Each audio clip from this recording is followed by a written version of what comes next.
අද දවසේදී අපි කතා කරන්න බලාපොරොත්තු වෙන්නේ බොහොම වැදගත් කාරණා කිහිපයක්. මේ තියෙන්නේ ලංකාවේ ජල සම්පාදන මණ්ඩලයෙන් නල ජලය මගින් ඇවිල්ලා ටැප් එකෙන් මම ගත්ත වතුර වීදුරුව. මෙච්චර කාලයකට මේ වතුර වීදුරුව සම්බන්ධයෙන් මට කිසිම අවිශ්වාසයක් තිබ්බේ නැහැ. මේ වතුර වීදුරුවේ පිරිසිදුභාවය සම්බන්ධයෙන් මේ වතුර වීදුරුවේ විස බීජ නැහැයි කියන කාරණය සම්බන්ධයෙන් මට කිසිම සැකයක් තිබ්බේ නැහැ. මම කිසිදු බයකින් සැකයකින් තොරව මේ වතුර වීදුරුව බිව්වා. හැබැයි මේ වන විට වර්තමාන රජය යටතේ මේ වතුර වීදුරුවේ පිරිසිදුභාවය සම්බන්ධයෙන් අපිට බලවත් සැකයක් ඇති වෙලා තියෙනවා. බලවත් ප්‍රශ්න රාශියක් ඇති වෙලා තියෙනවා. අද අපි කතා කරන්න හදන්නේ ඒ ගැන. මේ ආණ්ඩුව සූදානම් වෙන්නේ මේ වතුර වීදුරුවෙන් බොන වතුර වීදුරුවෙන් පවා වංචාවක් කරන්න. ඔබ දන්නවා ශ්‍රී ලංකාවේ වතුර පිරිසිදු කරන්න පාවිච්චි කරන ප්‍රධාන රසායන ද්‍රව්‍ය තමයි ක්ලෝරින් කියන්නේ. මේ වෙනකොට මේ ක්ලෝරින් සම්බන්ධයෙන් ප්‍රධාන ප්‍රශ්න දෙකක් නිර්මාණය වෙලා තියෙනවා. පළවෙනි ප්‍රශ්නේ තමයි මේ වෙනකොට ලංකාවේ විශාල ක්ලෝරින් හිඟයක් තියෙනවා. ලංකාව තුල තිබිය යුතු ක්ලෝරින් තොග මට්ටමට වඩා ගොඩක් අඩුවෙන් තමයි ලංකාවේ ක්ලෝරින් තොග තියෙන්නේ. ඒ වගේම ක්ලෝරින් සැපිය යුතු ප්‍රමාණයට වඩා බොහොම අඩුවෙන් තමයි උදාහරණයක් කිව්වොත් 8ක් සපයන්න ඕනේ තැනකට 4ක් තමයි සපයන්නේ.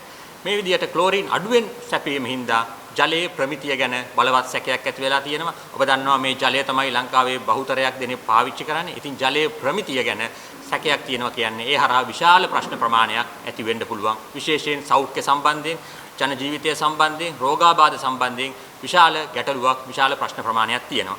ඒ වගේම ඊළඟට දැන් ආණ්ඩුවෙන් ගෙන්නන්න සූදානම් වෙනවා ආණ්ඩුවට හිතවත් සමාගමකින්, බංග්ලාදේශ සමාගමකින් අලුත් ක්ලෝරින් තොග වගයක්. මේ ක්ලෝරින් බාල ක්ලෝරින් කියන බවට අපිට තොරතුරු ප්‍රමාණයක් ලැබිලා තියෙනවා. ඉතින් මේ දේවල් ගැන තමයි අද අපි කතා කරන්නේ. ඔබ දන්නවා ජල සම්පාදන මණ්ඩලය ක්ලෝරින් පාවිච්චි කළාට ක්ලෝරින් නිෂ්පාදනය කරන්න. එහෙම නැත්නම් ක්ලෝරින් සැපීම සිද්ධ කරන්න ජල සම්පාදන මණ්ඩලයට ලංකාවේ රජයට අයිති පරන්තන් රසායන ද්‍රව්‍ය සමාගම, එහෙම නැත්නම් පරන්තන් කෙමිකල් කියන සමාගම. මේ සමාගම අයිති වෙන්නේ සුනිල් හඳුන්නෙත්ති ඇමතිතුමාගේ කර්මාන්ත හා ව්‍යවසාය සංවර්ධන අමාත්‍යාංශයට. එතකොට මේ සමාගම විසින් ජාතික ජල සම්පාදන මණ්ඩලයට ක්ලෝරින් සැපීම කරන්නේ මේ ටෙන්ඩරයක් ලබාගෙන නෙමෙයි, මේ රාජ්‍ය ආයතන දෙකක් අතර තියෙන ගනුදෙනුවක් හින්දා තමයි මේ විදියට ක්ලෝරින් සැපීම පරන්තන් කෙමිකල් සමාගමට ලැබිලා තියෙන්නේ. ඒ වගේම ඔවුන් ක්ලෝරින් නිෂ්පාදනය කරන්නේ නැහැ. පරන්තන් කෙමිකල් සමාගම ක්ලෝරින් ලංකාව තුල නිෂ්පාදනය කරන්නේ නැහැ. ඔවුනුත් කරන්නේ පෞද්ගලික සැපයුම් කරුවන්ගෙන් ක්ලෝරින් ලබාගෙන අතරමැදි කාර්යයක් කරමින් ලාභයක් තබාගෙන ජල සම්පාදන මණ්ඩලයට ක්ලෝරින් සපයන එක. මේ අලුතෙන් මාලිමා ආණ්ඩුව පත් වුණාට පස්සේ අලුත් සභාපතිවරයෙක් සහ අධ්‍යක්ෂක මණ්ඩලයක් මේ පරන්තන් කෙමිකල් සමාගමට පත් කරනවා. මේ සභාපතිවරයාගේ නම තමයි එස් නිසරංජන් කියන මහත්මයා. මේ මහත්මයා රසායන ද්‍රව්‍ය සම්බන්ධයෙන් කිසිදු අලබෝලක දැනුමක් තියෙන පුද්ගලෙක් නෙමෙයි. ඒ වගේම ව්‍යාපාර කළමනාකරණය සම්බන්ධයෙන්වත් කිසිදු පළපුරුද්දක් තියෙන, අත්දැකීමක් තියෙන, සුදුසුකමක් තියෙන පුද්ගලෙක් නෙමෙයි. අපිට වාර්තා වෙන විදිහට ඔහු කුඩා බැංකුවක රැකියාවක් කරපු පුද්ගලෙක්. ඒ වගේම තමයි අධ්‍යක්ෂක මණ්ඩලයත් ඒ වගේ අත්දැකීමක් නැති පුද්ගලෙක්. හැබැයි අධ්‍යක්ෂක මණ්ඩලය ඇතුළු මේ සභාපතිතුමා ආයතනය තුල හිටපු දූෂිත නිලධාරීන් එක්ක එකතු වෙලා මේ කෙටි කාලය තුල දැවැන්ත අක්‍රමිකතා රාශියක් සිද්ධ කරලා තියෙනවා. මේ සම්බන්ධයෙන් අපිට විශාල තොරතුරු ප්‍රමාණයක් ලැබිලා තියෙනවා. හැබැයි හැම දෙයක්ම අද අපි කතා කරන්න ගියොත් අපිට විශාල වේලාවක් ගත වෙන්න පුළුවන්. ඒකින්ද මම අද මේ ක්ලෝරින් ප්‍රශ්නය ගැන විතරක් කතා කරනවා. මුලින්ම අපි බලමු මේ ක්ලෝරින් හිඟ උනේ කොහොමද කියලා. ඔබ දන්නවා ලංකාවේ ජලය අපි නිතිපතා පාවිච්චි කරනවා. හැම මොහොතකම පාවිච්චි කරනවා. ඒ කියන්නේ කාලයකට පාවිච්චි කරන දෙයක් නෙමෙයි ජලය කියන්නේ. හැම මොහොතකම පාවිච්චි කරනවා. ඒකින්ද ක්ලෝරින් කියන්නේ නිතිපතා අවශ්‍ය වෙන දෙයක්. ඒ කියන්නේ හැම මොහොතකම ජලය පිරිපහදු කිරීම සඳහා ක්ලෝරින් අවශ්‍ය වෙනවා. ඒ කියන්නේ මේක ප්‍රසම්පාදන ක්‍රියාවලිය. එහෙම නැත්නම් මේ ක්ලෝරින් ලබා ගැනීමේ ක්‍රියාවලිය චක්‍රයක් වගේ සිද්ධ වෙන්න ඕනේ. හරියට මේ දවස්වල ඔබ අනිවාර්යෙන් දැනුවත් ඇති ගල් ලඟුරු සම්බන්ධයෙන්, තෙල් සම්බන්ධයෙන් මේ චක්‍රයක් විදියට ක්‍රියාත්මක වෙනවා. ඒ කියන්නේ එක නැවක් ලංකාවේ බානකොට තව නැවක් සම්බන්ධයෙන් ටෙන්ඩර් එක පිරිනමනවා. ඒ වගේම ඊළඟ නැව සම්බන්ධයෙන් ටෙන්ඩර් එක දැන්වීම දානවා. මේ විදිහට චක්‍රයක් වගේ සිද්ධ වෙන්න ඕනේ දෙයක්. මේ කිසියම් තැනක මේ චක්‍රය බිඳ වැටුනොත් මේ ක්ලෝරින් සැපීමේ ක්‍රියාවලිය බිඳ වැටෙනවා, අවුල් වෙනවා. ඒතකොට මේ අලුත් පාලනය එහෙම නැත්නම් මේ එස් නිසරංජන් මහත්මයාගේ සභාපතිත්වයෙන් යුතු අලුත් මාලිමාවේ අධ්‍යක්ෂක මණ්ඩලය පත් වුණාට පස්සේ මේ සැපයුම් ක්‍රියාවලිය බිඳ වැටුණා. ඒකට හේතුව තමයි මේ ටෙන්ඩර් කිහිපයක්. ඒ වෙනකොට පිරිනමලා තිබ්බ ටෙන්ඩර් කිහිපයක් ඔවුන් කිසිදු හේතුවක් නැතුව හිතුමනාපෙට මේ ටෙන්ඩර් අවලංගු කරනවා. ඒ කියන්නේ මේ මං කිව්ව චක්‍රය බිඳ වැටීමට ලක් වෙනවා මේ හින්දා. මෙන්න මේ හේතු හින්දා තමයි ලංකාවේ ජල සම්පාදන මණ්ඩලයට ඉන්න එකම ක්ලෝරින් සැපයුම් කරුවා වන පරන්තන් කෙමිකල් සමාගමේ ක්ලෝරින් තොග මට්ටම බිඳ වැටෙනවා. හේතුව අර සැපයුම් ක්‍රියාවලිය බිඳ වැටිච්ච හින්දා. ඔබට කියන්නේ මේ වෙනකොට සාමාන්‍යයෙන් පරන්තන් කෙමිකල් සතුව තියෙන්න ඕනේ ක්ලෝරින් මෙට්‍රික් ටෝන් 200ක වගේ අවම තොග මට්ටමක්. හැබැයි පසුගිය මාර්තු සහ මේ කතා කරන අප්‍රේල් මාසවලදී මේ අවම තොග මට්ටම මෙට්‍රික් ටන් 8 දක්වා අඩු වෙලා තියෙනවා. ඒ කියන්නේ විශාල ප්‍රමාණයක් 200ක් තියෙන්න ඕන තැනකට 8ක් දක්වා අඩු වෙලා තියෙනවා. ඒ වගේම මේ වෙනකොට පරන්තන් කිමිකල් සමාගම ඒ ආයතනයේ හිටපු දූෂිත නිලධාරීන්ගෙන් ඒ වගේම මේ දූෂිත නිලධාරීන්ව පන්නලා දාන්න එහෙම නැත්නම් දූෂණය නැති කරන්න ආපු පුනරුද්ධ සභාපතිවරයා ඇතුළු අධ්‍යක්ෂක මණ්ඩලය එකතු වෙලා හවුලේ හොරා කන ස්ථානයක් බවට පත් වෙලා තියෙනවා. මේ අතර විශාල චෝර කණ්ඩායමක් ඉන්නවා. අධ්‍යක්ෂකවරු සභාපතිවරයා ඒ වගේම පරිපාලනයේ ඉහළ ඉන්න නිලධාරීගේ එකතුවකින් සැදිච්ච. මම ඔබට එක නිලධාරියෙක් සම්බන්ධයෙන් විතරක් කියන්න. හැම කෙනෙක් සම්බන්ධයෙන් විවිධ චෝදනාවන් තියෙනවා. මේ ආයතනයේ ඉන්නවා පරන්තන් කිමිකල් ආයතනයේ ඉන්නවා සහකාර සාමාන්‍යාධිකාරීවරියක් සැපයුම් සඳහා. ඒකේ නම තමයි කුමරී සමරසිංහ කියන කාන්තාව. මේ 2017 වසරේදී චෝදනා 11ක් යටතේ වරදකරු වෙලා තියෙනවා මේ පරන්තන් කිමිකල් සමාගම ඇතුලේ. එතනින් පස්සේ එකඟතාවයකින් යලි සේවය පිහිටවල තියෙනවා. හැබැයි වැටුප් වර්ධක අහිමි කරලා තමයි අයව පිහිටවල තියෙන්නේ. ඒ වගේම ක්ලෝරින් සම්බන්ධ ගනුදෙනු සම්බන්ධයෙන් අයව සම්බන්ධ කරන්න එපා කියන අධ්‍යක්ෂක මණ්ඩල එකඟතාවය යටතේ තමයි අයව පත් කරලා තියෙන්නේ. හැබැයි මේ අලුත් පාලනය එහෙම නැත්නම් මේ දූෂණය නැති කරන්න ආපු මාලිමාවේ පුනරුද්ධ පාලනය ආපු ගමන් මොකද්ද කරන්නේ?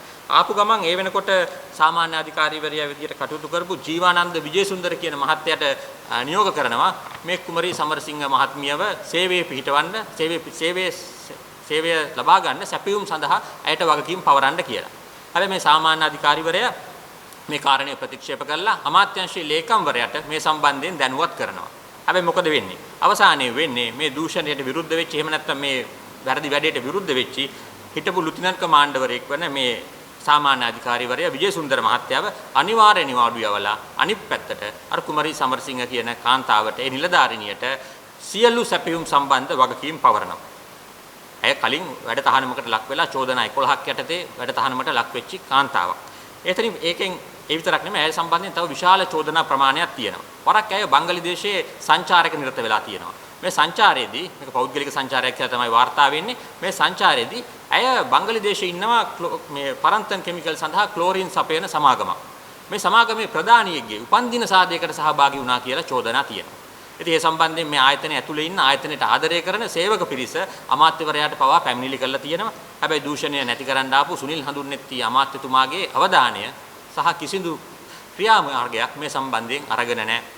ඉතින් ඇය කියන්නේ මේ සැපයුම් සම්බන්ධයෙන් ඉන්න සහකාර සාමාන්‍ය අධිකාරීවරිය මේ දූෂණ සඳහා ඍජුව දායක වෙමින් ඉන්නවා.